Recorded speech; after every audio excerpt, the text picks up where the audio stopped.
Got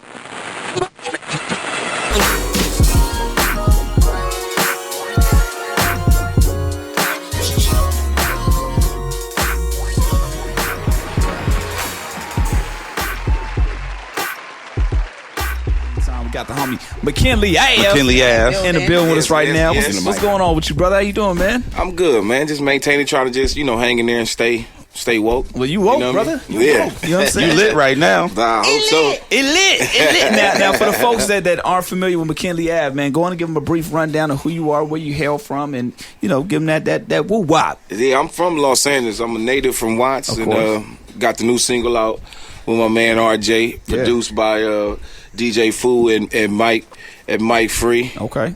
And it's called No Regular. No Regular. Yeah. Because you ain't no regular, you know what I'm saying? Nah, that regular shit don't excite me no more. That's the whole concept behind the record. Yeah, just once you get to a certain level of age, it's just the normal shit. It's just like it don't even stress you out or even get your attention anymore, really. So what does get your attention? Well, at this point, I understand that, but what gravitates you at this point? What surprises or shocks the shit out of McKinley Ave at this point? You know what caught me off guard? I didn't know that the day that actually Head was going to premiere the record. And when he did, that shit had me like, oh shit. Oh my God.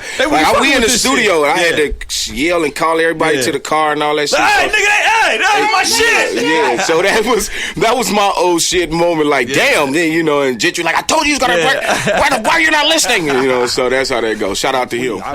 You're from Watts, though, man. And there's so many cats out there from Watts. What makes you different from anybody else? Like of course, the Cam, Glass Malone. We can go down the list, man. J-Rock, man. What makes McKinley Ave different from anybody else? Probably a little bit of the subject matter and the cadences I'm using, and some of the beats that I'm deciding to rap on. You know what I mean? So that's kind of what's different. I'm really in tune with what the youngsters is doing, and I keep them around me. So the way I approach the record is a little different than like some of my homies approach it from the neighborhood. Gotcha.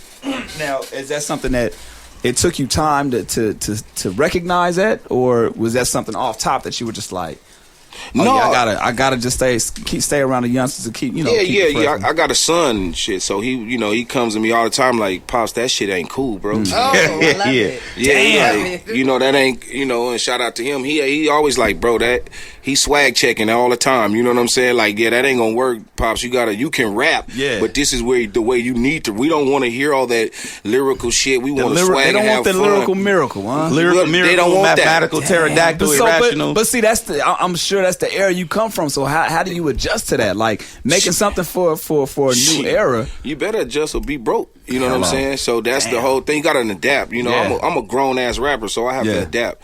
You know what I mean? So that's what I had to do. Yeah, and I can do that. I can revert back to that pattern or that style. Yeah. Once if approached with a G-Funk record or a West Coast traditional West Coast, I can go to that cadence. But right now the clubs ain't fucking with that. Right. Ain't nobody fucking with that. The kids ain't fucking with it. They fucking with the new West Coast shit. Absolutely. They fucking with the new South shit. They want that new cadence. They want you to deliver the same message but in a different way. Yeah. Now for you talk about having kids, man, and being older, and for them saying this is a young man's game. How do you then navigate between both of those worlds and adjust to that? Because it's easy for people to say, oh man, well, all right, he's older, he shouldn't be rapping like that. You know what I'm saying? I mean, yeah, it's really true. Yeah, because I shocked a lot of people when they come out of the studio and they hear the record. They're like, man, what the fuck? Right. Yeah. It's always been him. I just didn't really, I stepped away from the rap game because it got weird, Weird how?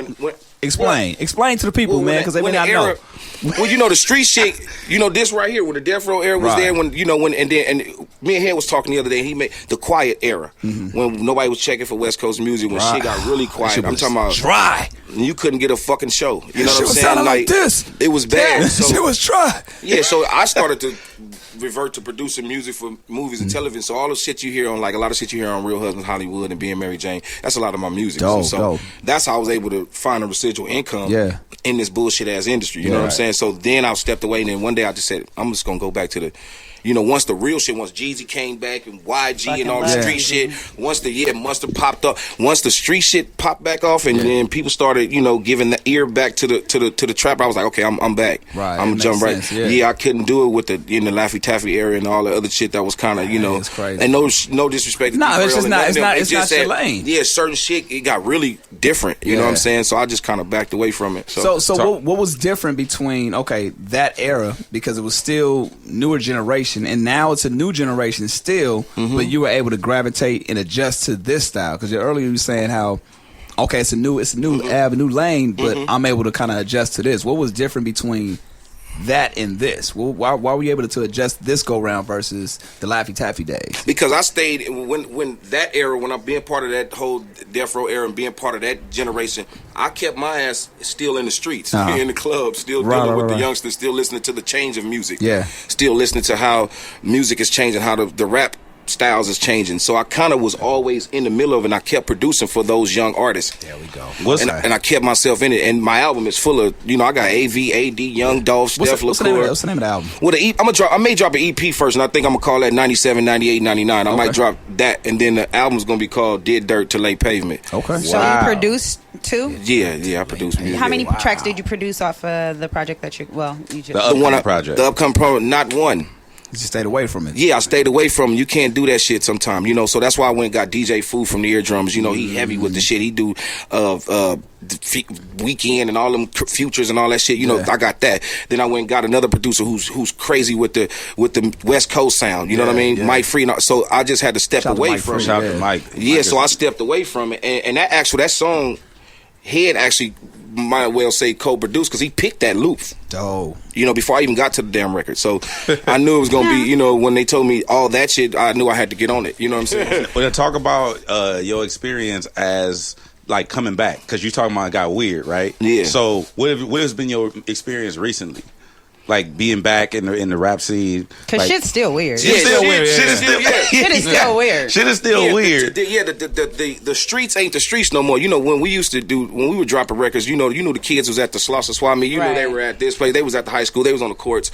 You knew how to promote to them. Yeah. Now the streets is the fucking internet. That's what I'm saying? It's the social media. So all that shit. When I'm ready to get the team and nigga, let's hit the street. They let's stripe some shit up on the motherfucking poles. And nigga, they man, they what? What? They stripe. They're like, huh? Stripe. Yeah. And it's done already. It's done already. A million people just seen you already, fool. Slow down. You know what I'm saying? So that it's just the whole fast pace of it. It's really short lived now. You got to get in there, and there ain't no money in the music industry. Like the music industry now, just for you to open doors to other shit. You know what I'm saying? Exactly. That you're trying to do or market or promote what other things you're doing, because everything is free. Yeah. Right. I came from the area where you had to go in the motherfucker's record store and pay $16 for it. So our plaques was actually real. Like them plaques there meant something. We got checks for them. The plaques now is some other shit.